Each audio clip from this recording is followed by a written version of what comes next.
राति 8टा समय GRP police phone करी कही जेहेतु मु 13 वर्ष है जीआरपी थाना रे काम करुँची एवं रेल सबू लाइन रु उठाऊँच तेणुक मत फोन करते 8:15 पहुँचला बेलू से आरपीएफ सार अच्छा सेठारे तांकर से झीटीर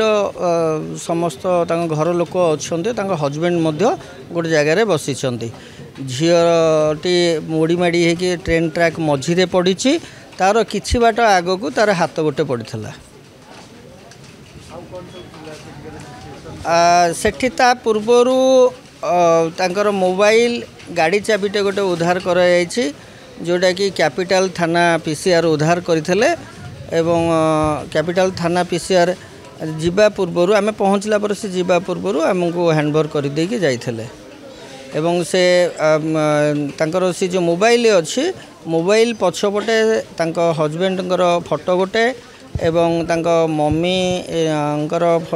मोबाइल नंबर एवं ता पूर्वर धौली थाना रे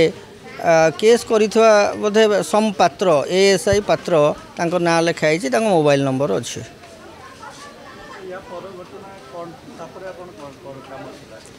तापर घटना जेहेतु राति अधिका हो जाइथला एवं घन घन से जगार ट्रेन जावा आसिया करूथला मु एवं मोर स्त्री जी मधुस्मिता पृष्टि जी की शबर राणी दिज जाक आम जाइलु ताको जरी पैकिंग करिकी धला धोती घोड़े ससम्मान ताको घर को आमर 6 नंबर हॉस्पिटल को लेकिन जाइलु मो सहित मो तांको घर लोक तो थिले तांकर सेठी तांकर हजबैंड मध्य बसते एवं हजबैंड को भाई मध्य किछि समय पर आसिक सेठी पहुँची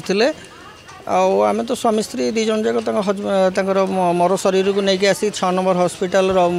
शव संरक्षण गृह रे रखिकी जाइछु।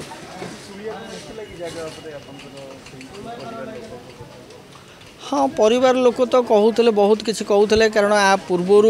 से आउ जन झील को भल पाऊले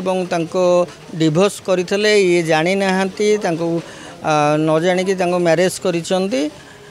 तापर मध्य भी आउ 2 जनकर सहित आंकर रिलेशन रही बोली कहउछंती भौणी जी सान भौणी कहते।